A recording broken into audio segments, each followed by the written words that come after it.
আজকে অনেকদিন পর ফিরে আবার যাচ্ছি মাছ মারতে নদীতে ইলিশ মাছ। এখন এই যে নৌকার বারে উঠবো, বাসায় দিলাম, এই যে বাসায় দিলাম, এটা এই মশা না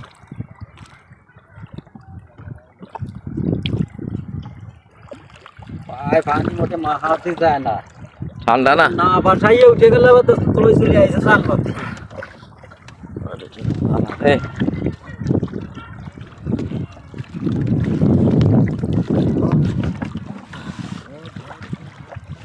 এখন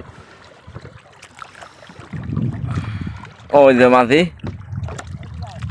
বাইয়া যাও, মাঝি বাইয়া যাও, মাঝি বাস উড়াচ্ছে, পাও কান ধুয়ে এখন উঠবো নৌকার পরে।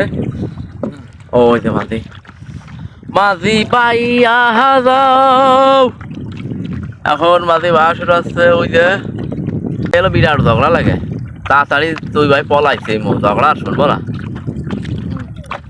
তাই আমরা খেয়াও দিয়ে ইমো গড়ায় আসি গে, যদি দুটো ইলিশ পায়ে যায়, সেই দুটো ইলিশে আমাদের হবে না ভালো কাজ। হ্যাঁ,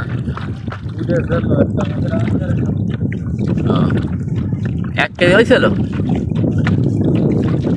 ভালো হয়েছে।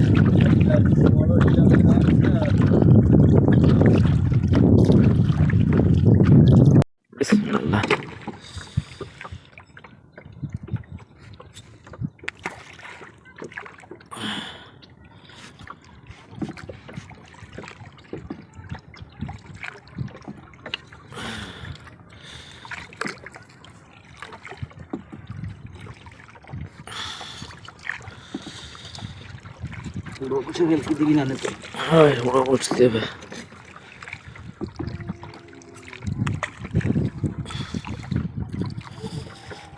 মাছ ধনু বাইতে যায় বড় বড় কয়টা মাছ বাঁধলে আপনাদের মাছের ভিডিও শেয়ার করবানি,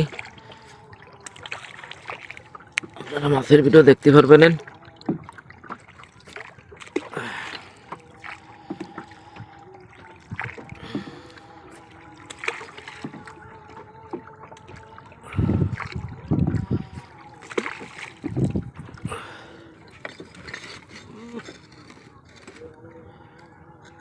ভাই ওই দেখে খেয়াও দিছি, একটা মাছও পাই নাই, কষ্ট হয়ে গেছে বিশাল। ইলিশ মাছ তো একটাও পালাম না, কি করা কন বন্ধুরা, এনে কি আরবো। খেয়াও তো 2টে মারিছি, একটা ইলিশও পাইনি, এই ফেলে কি সংসার চলবে? এই মাহাজনের পুরো সংসারের পদ্মে তো চলে না, কি আরবো কন। এই মাহাজনের 2টি খেয়াও দিতে, একটা মাছও বাদি নাই।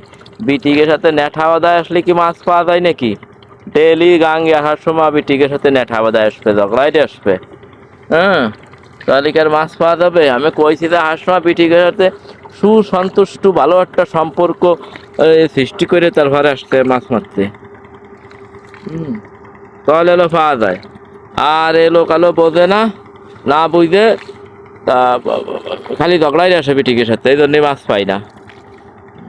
প্রত্যেকটা দিন গাঙ্গে হার সময় বিটিকের সাথে ঝগড়া আসবে, এই জন্য আমরা মাছ পাবো না। তাহলে এ লোক তো বোঝে না কিছু, ওই যে নদীতে যাচ্ছে মাছ পালাম না।